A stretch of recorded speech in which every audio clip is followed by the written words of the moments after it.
देश में चली चतुर्थ पर्याय मतदान चतुर्थ पर्यायर भी कम मतदान होईची। अपराह्न 5टा सुधा 62% मतदान होईची। आसंतु जानिबा यार सर्विसेस खबर विषय रे।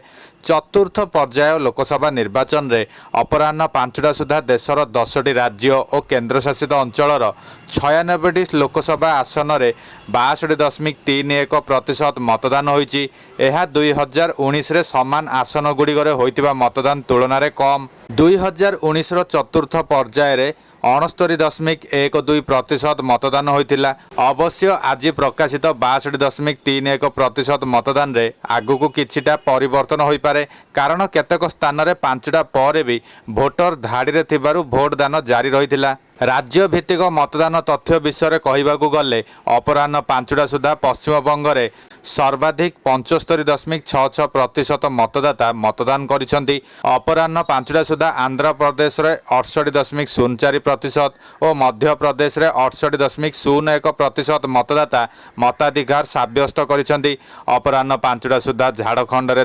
63.14%, ओडिशा रे 62.69%, तेलंगाना रे 61.16%, उत्तर प्रदेश रे 56.35%, बिहार रे 54.14%, महाराष्ट्र रे 52.49% एवं जम्मू और काश्मीर रे 35.75% मतदाता सेमानकर मताधिकार साब्यस्त करिसेंती।